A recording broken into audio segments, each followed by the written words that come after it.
अली और जादुई पेंसिल अली एक 8 साल का लड़का था जिसे चित्र बनाना बहुत पसंद था। एक दिन उसे अपने घर के बाहर एक अजीब पेंसिल मिली। जैसे ही उसने उसे उठाया, वह चमकने लगी। उत्साहित होकर वह इसे आजमाने के लिए जल्दी से अंदर भागा। अली ने फर्श पर एक छोटा सा पेड़ बनाया। आश्चर्यजनक रूप से पेड़ असली में बदल गया। उसकी आंखें खुशी और हैरानी से फैल गईं। उसकी बिल्ली मन्नू चौंक कर पीछे हट गई और बढ़ते हुए पेड़ को टकटकी लगाकर देखने लगी। पेंसिल की शक्ति से उत्साहित होकर अली ने और चीजें बनानी शुरू की। सुंदर तितलियां, रंग बिरंगे पक्षी और एक स्वादिष्ट आइसक्रीम। तितलियां हवा में उड़ने लगीं, पक्षी चहचहाने लगे और आइसक्रीम असली हो गई। अली खुशी से हंसा, जबकि मन्नू आइसक्रीम को सूंघने लगी।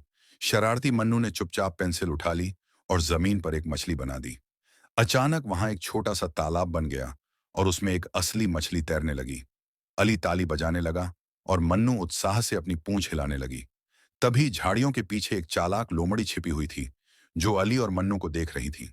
उसकी तेज आंखें लालच से चमक रही थीं। उसने जादुई पेंसिल की शक्ति देख ली थी और अब वह उसे अपने लिए लेना चाहती थी। रात में अली और मन्नू चैन से सो रहे थे। लोमड़ी खिड़की से चुपचाप अंदर आई। जादुई पेंसिल मेज पर रखी हल्की रोशनी में चमक रही थी।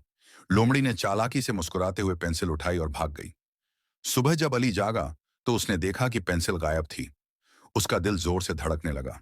उसने खुली खिड़की देखी और तुरंत समझ गया कि किसी ने उसे चुरा लिया है। अली और मन्नू दौड़ते हुए बाहर निकले और लोमड़ी के पैरों के निशानों का पीछा करने लगे। वे गहरे जंगल में पहुंच गए। जल्द ही उन्होंने लोमड़ी को देखा, जो शरारती हंसी के साथ पेड़ पर सोने के सेब बना रही थी, जो तुरंत असली बन गए। अली और मन्नू झपट कर पेंसिल को पकड़ने की कोशिश करने लगे, लेकिन लोमड़ी फुर्ती से बच गई। वह तेज दौड़ने लगी और पेंसिल से और चीजें बनाने लगी। एक बड़ी दीवार, एक तेज नदी और कांटों की झाड़ियां, ताकि अली और मन्नू उसे पकड़ न सकें। लेकिन अली और मन्नू हार मानने वाले नहीं थे। मन्नू ने जल्दी से एक ऊंचे पेड़ पर छलांग लगाई और उसकी टहनी से कूदकर सीधे लोमड़ी पर आ गिरी। घबराई हुई लोमड़ी लड़खड़ा गई और पेंसिल उसके मुंह से छूटकर हवा में उछल गई। अली ने तुरंत छलांग लगाकर पेंसिल पकड़ ली। जैसे ही उसने पेंसिल को पकड़ा, चारों तरफ एक चमकदार रोशनी फैल गई। लोमड़ी डरकर जंगल में भाग गई और अली और मन्नू ने राहत की सांस ली।